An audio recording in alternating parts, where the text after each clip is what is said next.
Hello. Today again we are at the UN office, and this time we have a chance to talk to the Assistant Representative of UN Population Fund, Mr. Garik Hayratbetyan. Hello. Hi.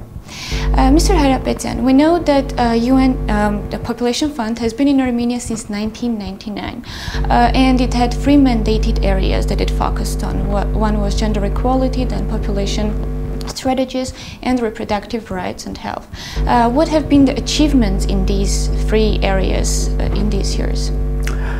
Thank you very much for coming, and thank you very much for this interview. I have to say that we are proud to announce that UNFPA most probably has some contribution to achievements of the Republic of Armenia in the fields, all three fields you mentioned. In particular, in the field of reproductive health and rights, I think the most important achievement that we can mention is, and that I hope that UNFPA activities in the country have contributed to, is the sharp decrease in maternal mortality rates in Armenia. As we can see from the last demographic and health survey, the results of the survey show that we have considerably decreased the maternal mortality rates in Armenia. If, for example, in 2000s, the maternal mortality ratio was around 70 mothers per 100,000 live births, then today in Armenia it's only about 6 to 7 maternal health per 100,000. You can see the biggest achievement. In the field of gender rights and gender equality, we have been working with both government as well as the non-governmental sector, and for the last as the biggest achievement I can mention in this field, that we have come to the point when one law is already in Parliament, namely the law on equal rights and equal opportunities, which is awaiting to be accepted by the Parliament. And the second law, which is now under the drafting, is the law on domestic violence, which we hope will be finalized by the end of the year, and next year will be sent to the Parliament for approval. Okay, and what are the main priorities of the fund right now in 2012? The United Nations Fund for Population Assistance has revised its priorities for the last year, and we have decided globally that the main priority area for UNFPA should become the maternal health and reproductive health and rights. It doesn't mean that we are going to abandon other fields like gender, like youth, like population and development, but we have to start looking at all these fields through the prism of maternal health and reproductive health and rights. I think this is very important for us. It's still very important for us to continue to collect data on all population issues. For example, the migration, aging, sex-selective abortions, and all that type of data which is lacking in the country, and make possible that all the policies and strategies in the country are evidence-based, and they are based on real situation and with the real understanding of the situation. Mm-hmm. Having in mind the role of women and girls in the Armenian society and in the Armenian culture, how is it difficult to tackle the problem of gender inequality through the policies that the Population Fund is undertaking?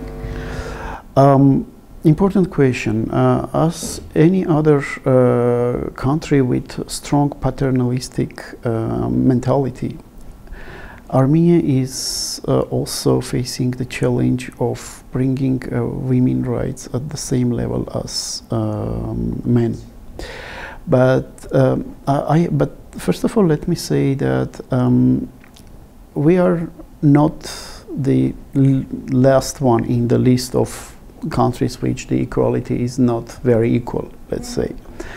But of course there is a lot of place for improvement, and we are working for that. Yes, it is hard to make people think that women should have the same saying in the family, for example, or women also needs to develop her career and achieve something in life, because we look at this issue like a woman is more a family keeper and should nourish the family, which is of course nothing wrong with that, but that doesn't necessarily mean that we have to cut all other possibilities for women.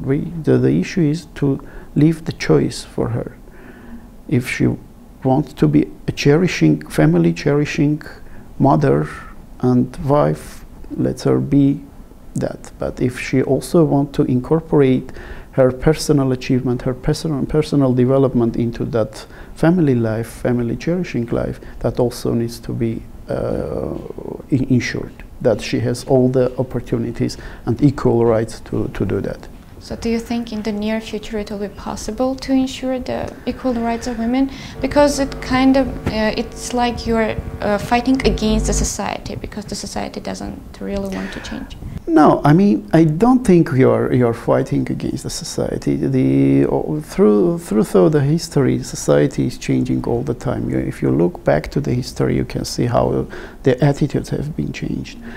It's just an issue of as you really said, it's an issue of change. It needs time, it needs explanation, it needs clarification, it needs to show the positive sides of that. Because, for example, one of the obvious things that we are lacking when you don't have equality in this case is that we are having more than 50% of our population women, which means that if we don't provide them the equal rights and equal opportunities, that clearly means that we leave out 50% of our population of, let's say, economic activities that they can produce economic wealth and make our life better and make the country more developed and make it more stronger. So why to lose this opportunity? This is just something that needs to be brought to the scene, to be discussed, that people start thinking about that, and then I think it's obvious. There is nothing wrong with this. It just the issue of accepting that this change will not bring any critical or I mean, it's not the end of the world, basically. What has been the impact of UNFPA in fighting against violence against women? The most important thing, as we have done, we've been the first one to implement the nationwide survey on family-based violence, gender-based violence in Armenia. In 2009, we have implemented the survey to which participated for about 4,000 households and 2,700 women from this 4,000 households participated to the survey. And that was the first really the formally, officially accepted data on the issue of violence, gender and family violence in Armenia. I think this was the achievement, because even agreeing to that, it already means accepting the problem. And you cannot solve the problem without accepting it. If you don't see the problem, then you don't need to solve the problem. This is a very important thing, I think, that we have achieved, and that was clearly attributed to UNFPA activities in the country. So we talked a little bit about the legislations. What are your expectations in having those legislations accepted in the government, especially connected with the violence against women? Because, you know, especially domestic violence is a huge concern right now in Armenia. I would say that I will just continue the previous question, the answer to the previous one. We have gathered the data, the government accepted the data, and so we had the evidence. Based on that, 2 national action plans on gender rights, equality and gender-based violence have been adopted already by the government for 2011-2015. And the law on equal rights and opportunities been already adopted and sent to the parliament, as I already told. Now the government, on its own initiative, has initiated the drafting of the law on gender-based violence. I think you can clearly see the shift, how it's moving. And also we can see very active civil society in this field. We see a lot of women movements starting there. They are trying to fight for their rights. They are trying to preserve their rights. They are trying to explain why their rights are important. And much more people started to talk on that. Even on TV, if you look at the different channels, within a month you can see several programs or TV programs talking about gender-based violence issues in the countries, which previously, even 3-4 years ago, was not even possible to imagine in this country. Yeah. Let's talk a little bit about selective abortions. In our country, we have a problem of migration. Lots of people migrate, and at the same time, we have gender selective abortions, and because of it, we have gender imbalance in the country. How to tackle this problem? Let me first clarify a bit. At this particular point, we don't have a big gender imbalance in this country. Most probably because of the reason you mentioned. We have high rates of migration, particularly labor migration, and particularly men labor migration. That's why the balance is more or less 48 to 52 or 49 to 51. It's around the equal point of equality. But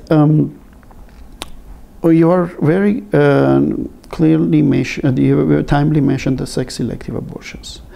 I think this is a problem that we are going to face the consequences of that in the near future.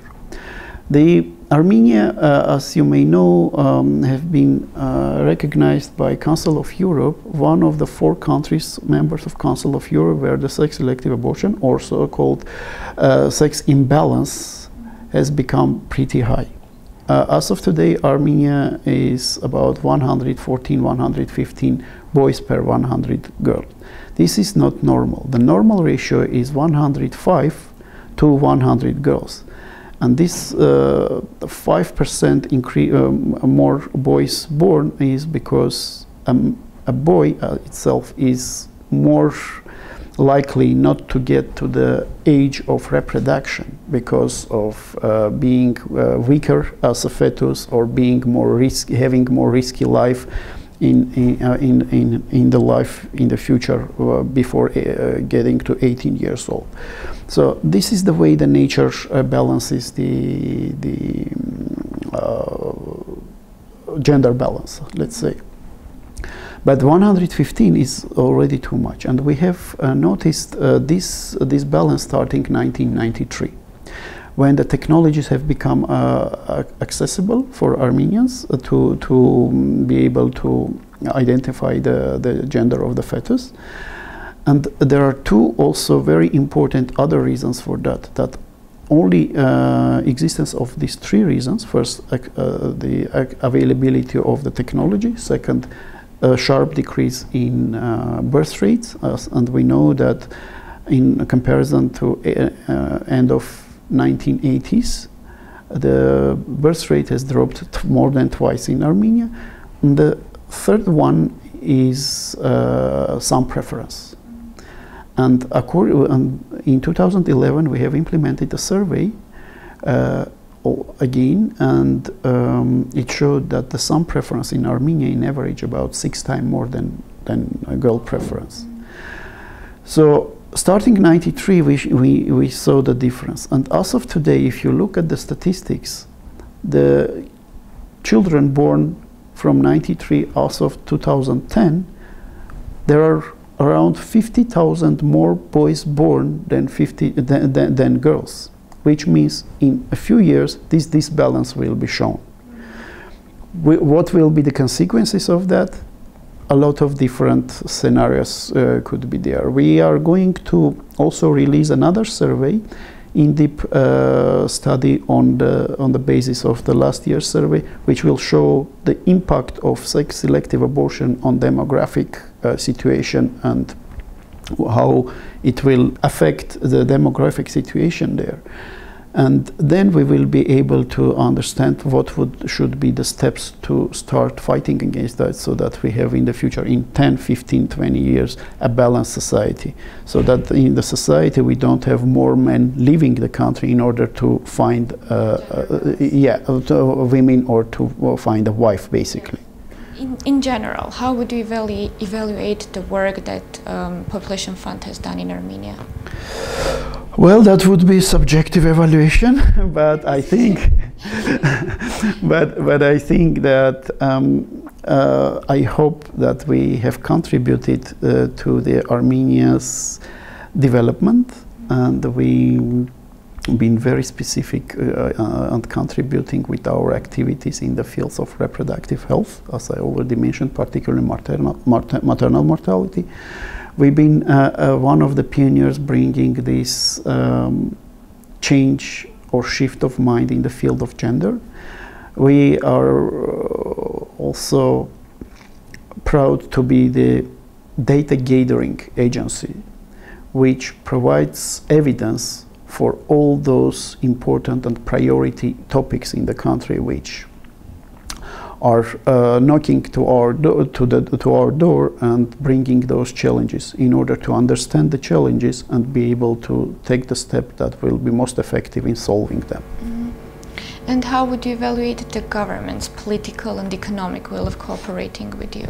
Government was very positive in cooperating with UN, always, and starting from the first day of UN establishing in the country.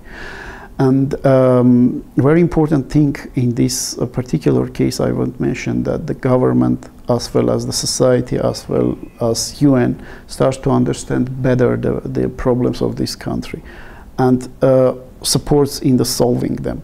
We always can discuss how effective the support is, what could have been done better, or what is not done enough. But in overall, I would say that we have a good understanding of main priority areas, and we are trying to solve it all together. Mm-hmm.